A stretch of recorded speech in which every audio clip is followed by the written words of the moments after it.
America minute man 3 పేరుతోటి ఒక intercontinental nuclear missile, ballistic మిసైలే, కాకపోతే ఏంటంటే బాగా ఆధునికీకరించేసరికి దాన్ని ఇలా చెప్పాల్సి వస్తుందన్నమాట. ఈరోజు ప్రయోగించింది. ఎక్కడ ఆ వివరాల్లోకి కనుక మనం వెళ్తే కాలిఫోర్నియాలోని వాండెన్బర్గ్ స్పేస్ ఫోర్స్ బేస్ నుంచి ప్రయోగించింది.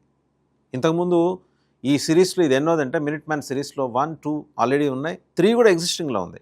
బట్ ఇవాళ దాన్ని రివైజ్ చేసి, రిఫైన్ చేసి, రీడిజైన్ చేసి మరీ ప్రయోగించారు వితౌట్ న్యూక్లియర్ వార్ హెడ్స్. అంటే టెస్ట్ చేసేప్పుడు ఎటువంటి పరికరాలు పెట్టాలో అవే. 13,000 కిలోమీటర్స్ రేంజ్ నుంచి 15,000 కిలోమీటర్ల దాకా ఇది వెళ్తుంది, ట్రావెల్ చేస్తుంది. లక్ష్యాలని మరి ఎంచి మరి దాన్ని ఛేదించేస్తుంది అనమాట. 13,000 కిలోమీటర్లు ఇమాజిన్ చేయండి, 36,000 కిలోల బరువు ఉంటుంది ఇది. అండ్ దీని లక్షణాలు ఏంటంటే కోల్డ్ వార్ సమయంలో ఇన్ఫ్యాక్ట్ అభివృద్ధి చేశారు దీన్ని.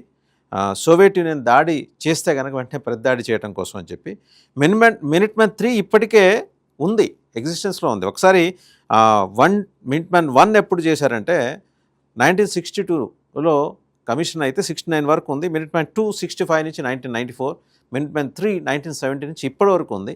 ఈరోజు టెస్ట్ చేసింది ఏంటంటే ఇంకా అత్యాధునిక సాంకేతిక పరిజ్ఞానాన్ని జోడించి చొప్పించి మరీ టెస్ట్ చేశారు. ఇది సాలిడ్ ఫ్యూయల్ మిసైల్. ఇందాకే చెప్పినట్టు 36,000 కేజీల బరువు ఉంటుంది, పొడవు వచ్చి 18 మీటర్స్. వార్ హెడ్ సామర్థ్యం ఇప్పుడు ఉపయోగించేది W87 ప్రస్తుతం యాక్టివ్లో ఉంది. సైలోల్ నుంచి అండర్గ్రౌండ్ లాంచ్ సైలోస్ నుంచి చేస్తారు. దూరం సరే 13,000 కిలోమీటర్స్ అంటున్నారు, కానీ 16,000 కిలోమీటర్స్ దాకా కూడా ఛేదించగలరు. కోల్డ్ వార్ సమయంలో దీన్ని ఫస్ట్ తీసుకొచ్చారు, ఎందుకంటే రష్యాకి రెస్పాన్స్ ఇవ్వటం కోసం అని చెప్పి.